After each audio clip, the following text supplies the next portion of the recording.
Oh man, what can I say that hasn't been said already about this COVID thing? It's probably the worst thing that could happen to an industry like mine, because you have to understand the social distances doesn't work when you're trying to tattoo people. And the way Black Ink was created and the model was give the people an experience besides just tattoo. And now that people are known, we're known for our parties, our events, having people, a friendly and we say active environment, and now it has to be toned down. We have to have CDC regulations. We have to be testing people. My tattoo artists get tested twice a week just to make sure that they're not slacking. The people that come in, if we have long appointments now, they got to get tested every time before they come in. It's been strenuous, I have to say, at most, but at the end of the day, I'm just happy that we was able to open back up and get on this journey of getting America back to where it was. And business owners have to make some tough decisions, closing down shops, letting people go, whether to take the federal loans, whether not to take the federal loans. How did you adjust to survive? I mean, it was, how can I say it? I never had bad spending habits. Even though I could afford stuff, I don't necessarily run out and buy stuff. So that kind of kept the bank to the point that when rainy days like this happen, storms like this, I'm kind of prepared for, but even no one could really prepare for something like this being shut down for a year, having to stay inside. It was really something that, it could have hurt my business even more if I wasn't the way I was. And the fact that we can't go out to the government and get loans because we're tattoo shops. It's not like the government's going to say, oh, yeah, you're right, you're losing money and your artists are losing money and can't feed their family. It's more of, listen, y'all got to do what y'all got to do, because I have multiple shops and every single one of them got turned down. So it was like, you know what, I got to do what I got to do. And then I had artists who basically were financially struggling. Like I had to lend money out to them because they was hurting. But at the end of the day, I didn't lose none of my employees. I didn't lose no shop. Yeah, I did lose money, but money in these times, money is not the most important. What's most important is family, health, and trying to get through this, man. Because this pandemic, it hit us all mentally, financially, in the worst ways possible. And it's almost a dual dilemma, right? Because we're dealing with the pandemic and we're also in the midst of so much social and racial unrest. How has Yes, that touched you? I mean, I gotta be honest with you. It's been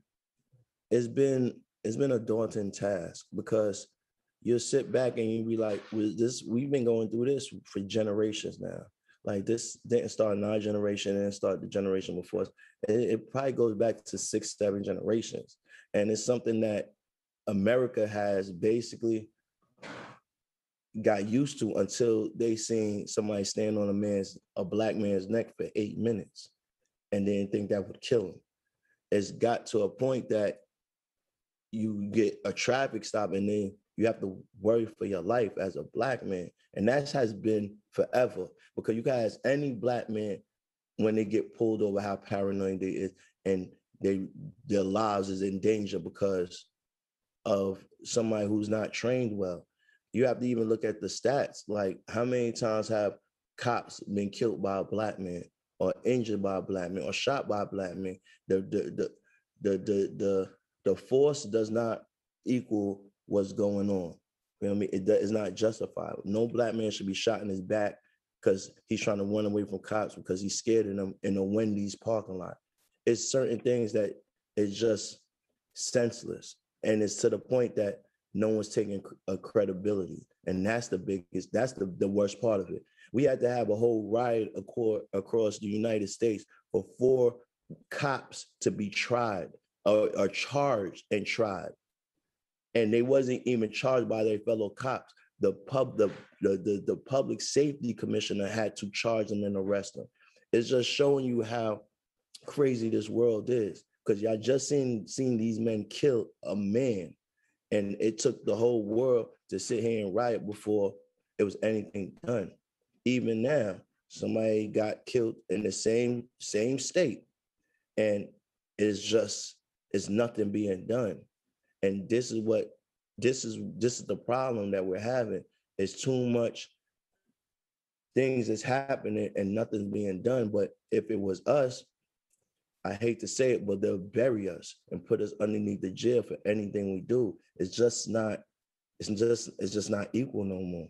It's been not equal, but now it's just getting to the point that it's being blatant. Like, hey, you're not gonna have an equal thing in this world. You're gonna have to work 20 times harder just because of who you are. And that's what we had to deal with. Like, even now, sometimes, excuse me, wait till these sirens go past. But even now, as an entrepreneur, the stuff I'm doing in my industry, another man would get awarded for. For me, it's just, oh, it's Ceaser. Ain't no one else have multiple shops in this industry, even have a franchise in the industry. It's something that America has to sit here and face themselves that it ain't equal. And it's not just us feeling it as Black people, Asians feel it, Mexicans feel it. It's to the point that the privileged can no longer sit there and act like they're not privileged. This has to be an equal opportunity country, like it was made. These are some of the things that we're going to see in the new season of A Black Ink Crew. Can you tell us a little bit about what fans can expect? I mean, at the end of the day, it's new times, and you're not gonna see the same Black and crew. Like, we can't sit here and act like what's going on in the world is not happening. So we're addressing it. We're addressing everything from the social unrest of the police brutality and murders to the pandemic and what has it meant to us. Even Black Lives Matter, because a lot of people don't know that a lot of us went out there and protest, and some of our artists were arrested.